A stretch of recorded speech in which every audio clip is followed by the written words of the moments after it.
That the Boko Haram insurgents has continued to be a thorn in the flesh of successive administration in Nigeria is no longer news. The terror group at a time held territories in the country where they host their flags and command centers. Aside killing many and destroying property worth millions of naira, the insurgents gained international recognition with the kidnap of 200 schoolgirls in Chibok, a community in Borno State 2 years ago.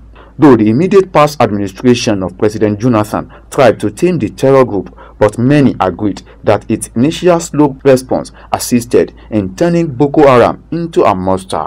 A major step taken by the last administration was the declaration of state of emergency in the affected states, a move that was applauded by many. But the current administration promised to defeat the insurgents by December 2015 in the build-up to the last general elections, and it has consistently claimed technical victory over the terrorists, arguing that the military has met the December deadline of winning Boko Haram, a position most Nigerians disagree with.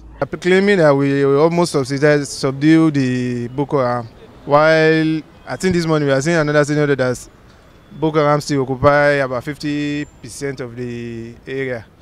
So it looks somehow, we don't know, they are contradicting. Previously, every weekend and then we heard about suicide bombers destroying, going to the villages destroying, but for now it's less. Irrespective of the situation at the northeast, the federal government says it is poised to gradually ensure the return of civil rule to the northeast. We don't want to deploy our men in such a hasty manner, and it's not well thought out, it's not well planned.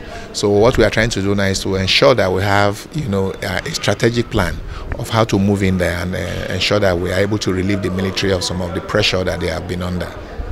It's not about the numeric strength, actually, because we already have men on ground there. We already have men on ground there, but we are looking at where are those areas where we will be able to make quick impacts. So Defense College is partnering with them.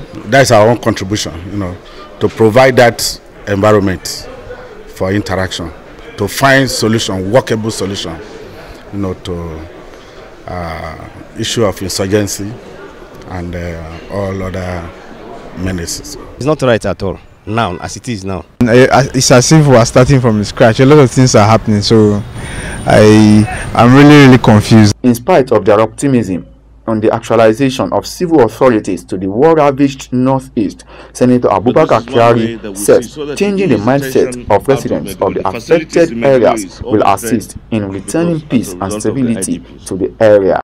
Without the general de-radicalizing the atmosphere or the environment of the population, unfortunately, we will still be faced with the same problem. You may use force, you may use military might. It's important. It's better, whatever you're going to do, it's better to stand on the position of strength. But at the end of the day, there are people that are growing, and if that mindset is still there, I'm sorry, they will still be attracted to the same philosophy and ideology of the insurgency.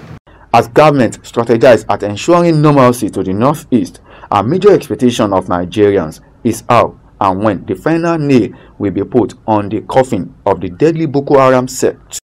Abiola Oluwole, Core TV News, Abuja.